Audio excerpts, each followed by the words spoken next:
relationship we should have with them.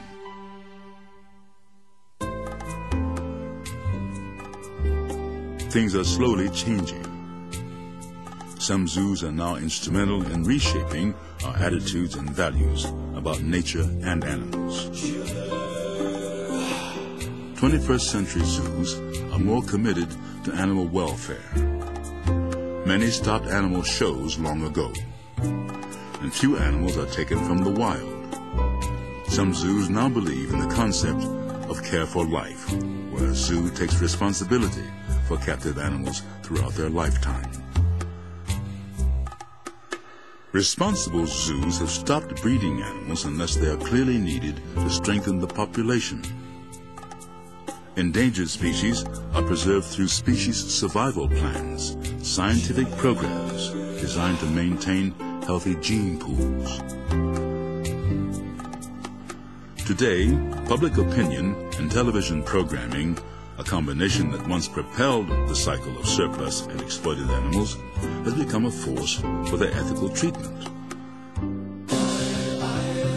By the late 1980s, television was less focused on animals as entertainers. For the first time, we were seeing wild animals that were free. They were in their natural habitats, exhibiting natural behaviors. Little by little, we began to question the inhumane practices of many forms of animal entertainment. Today, we are becoming intelligent and concerned observers, understanding that we have a responsibility to treat all animals humanely. Just calling a place a zoo or sanctuary doesn't mean the animals are treated properly. And there are still hundreds of roadside zoos and pseudo-sanctuaries in America.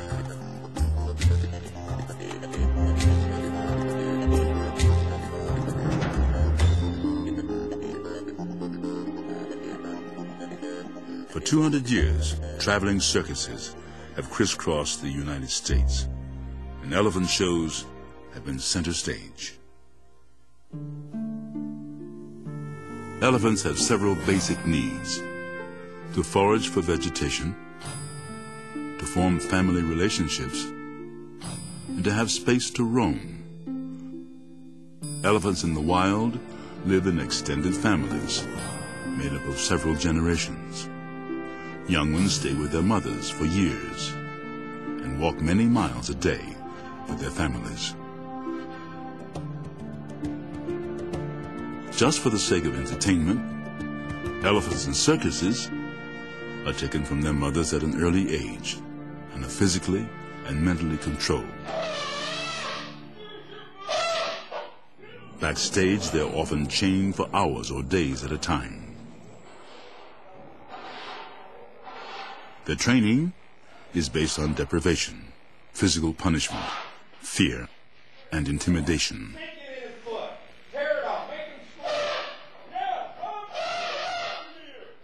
Incredibly, the American Zoo Association still allows its accredited zoos to physically discipline elephants. Fortunately, some zoos are now questioning their own ability to provide a healthy physical and social environment for elephants. They are asking themselves whether elephants should be in captivity at all.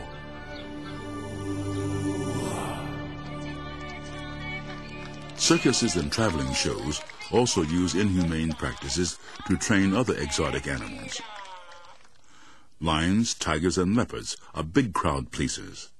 But what people don't know is that when they come bursting into the arena, it's not because they're happy to see us.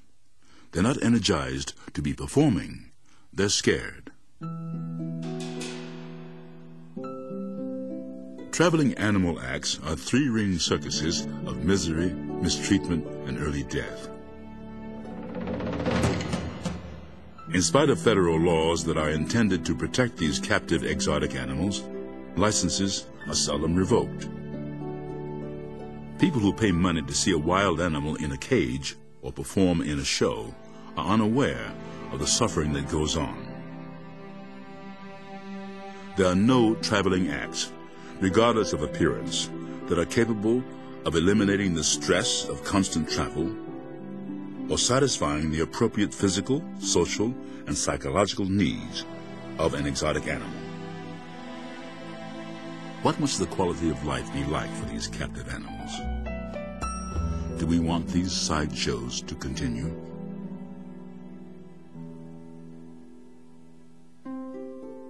We should also consider the captive whales and dolphins that entertain us. For our amusement, marine mammals were trained to perform tricks. These same tricks are now passed off as natural behaviors, and the shows promoted as educational. But what is natural about a human being standing on an animal's face? Like an elephant that needs space to roam, whales and dolphins need space to swim. No pool can meet the needs of an animal who is used to diving to depths of 1,600 feet and swimming many miles each day. We should ask ourselves, should whales and dolphins be in captivity at all? Public concern has recently led to the banning of animal acts in several places in the United States and around the world. There is also pending legislation intended to put an end to using elephants in circuses and restricting the ownership of exotic pets. Each of us, in our own way, must become an animal advocate, not just a human advocate. We need responsible legislation to protect all animals. This lion is one of the fortunate few to be rescued by a zoo. Katie was purchased to guard a crack house. But as Katie got bigger, it wasn't just intruders who were afraid of her. Her owner was terrified as well. When this bear was just a cub, he was used as a mascot for a beer company. But by the time he was 2, he had outlived his usefulness. He was then sold to a private individual who locked him in a cage for 20 years. Not surprisingly, he became aggressive after local teenagers began beating him repeatedly with a baseball bat, and the scar on his snout is from being stabbed with a pitchfork. He was rescued by one of the few zoos who would help him. He has now learned bear behaviors like swimming, foraging, and how to play with other bears. One of the most dramatic rescues is Berla, an Arctic mammal condemned to a tropical existence. Berla was just a cub when she was captured in Manitoba, Canada, a frozen land of icy waters and bitterly cold winds. For her, it was home, but she soon found herself in the hot, humid world of a Mexican circus.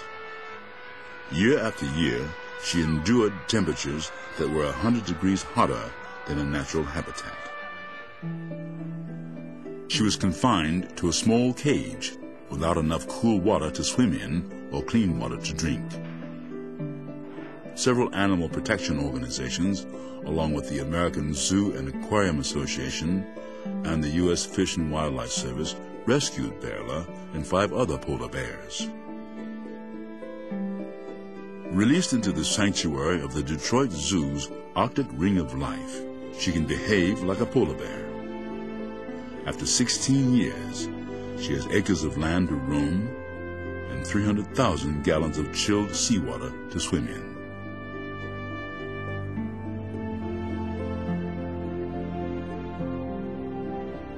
She has stimulation for her mind, the company of other bears, and comfortable temperatures. People are fascinated by large land mammals, and like a polar bear, the gorilla is one of the biggest. Ivan is a 450-pound silverback gorilla. For 25 years, he was confined to a 40 by 40-foot concrete cell in a shopping mall.